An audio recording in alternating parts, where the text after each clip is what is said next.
Jadi anak-anak kita nanti banyak yang tidak terserap, butuh solusi. Solusinya apa?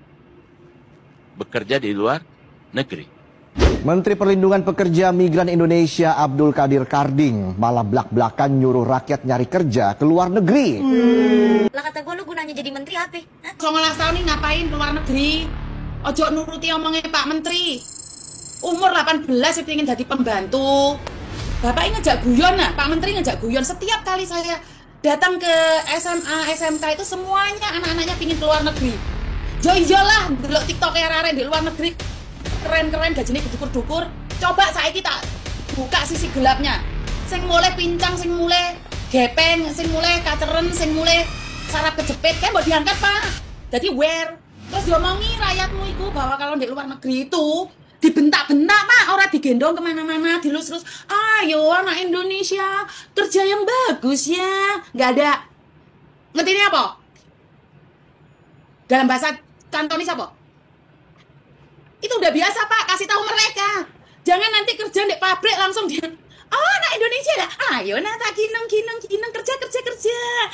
Ayo nah Indonesia ya. Aduh, Indonesia yang bagus. Enggak. Pada prakteknya enggak seperti itu, Pak. Walaupun punya kamu skill dewa, pertama kali masuk, itu kata-kata cok itu udah keluar, Pak. Masa SMA, kuliah itu kuabeh ditawarin di luar negeri. Bapak tidak pernah mengatakan bahwa di luar negeri itu ada sisi gelapnya. Bapak selalu membangun narasi bahwa luar negeri itu bagus, luar negeri itu bagus. Enak sing gepeng, Pak. Diangkat gepeng itu, Pak. Jadi dikasih tahu resikonya. Karena resikonya 4-5 tahun Bapak udah nggak menjabat. Saya ngelihat setiap postingan Bapak itu, oh saya ini atas dasar undang-undang seperti ini ya, seperti itu.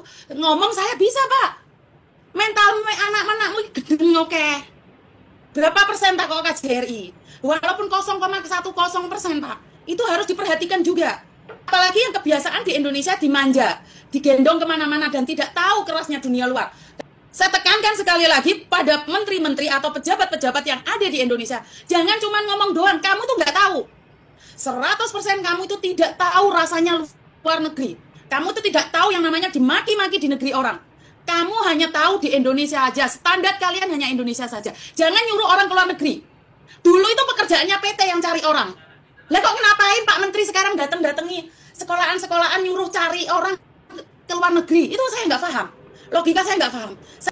Kalian tidak tahu konsekuensinya menjadi TKW. Yang kalian tahu adalah perhitungan devisa negara, devisa, dan devisa. Resikonya. Le, kalau di luar negeri, bapak ibumu gak enek umur, gak iso mulai lo, Le. Perasaanmu piye, Le? Kui takokno, Pak. Jangan cuma diperhitungkan devisa, Le, kalau di luar negeri, bojomu kok di rumah uang lo, Le. Kui juga dikasih tahu, Pak. Itu juga komplek. Kalian tidak pernah tahu. Kalian itu tidak pernah tahu air mata yang dikeluarkan setiap tetesan para pekerja migran. Kalian nggak pernah tahu. Kalian tidak pernah tahu rasanya TKW nangis dan diabaikan. Kalian nggak pernah tahu. Berapa banyak orang-orang yang di Arab Saudi saat ini ada di bandara dan nggak bisa pulang.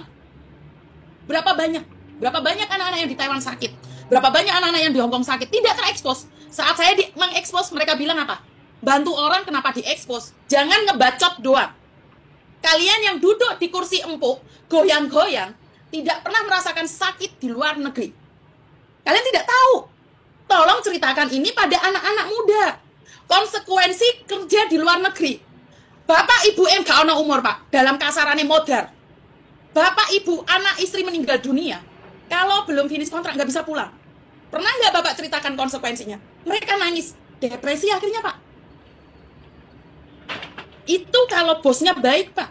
Bagaimana kalau bosnya nggak baik? Netesin air mata, dipecat. Kalian nggak pernah ngerti derita TKW. Bau ketiak, Pak, kelek. Ambune ketek. Dipecat. Hari ini di tempat saya, Pak. Kemarin ada angin besar. Sampean paham angin besar? Paham angin besar?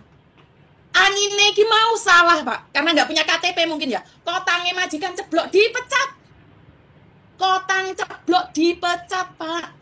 Kehilangan pekerjaan gara-gara angin besar, kotang ceblok dan tidak ditemukan. Kehilangan pekerjaan, Pak. Makanya angin itu harus punya KTP mungkin ya, biar bisa dideteksi angin opo. Jangan cuma ngomong, Ke luar negeri, keluar negeri, keluar negeri. Dengarkan kami. Kotang ceblok apa urusannya mbek babu, Pak? Yang namanya sekarang diangkat jadi PMI. PMI, nama boleh diubah, tapi kami tetap sama, Pak.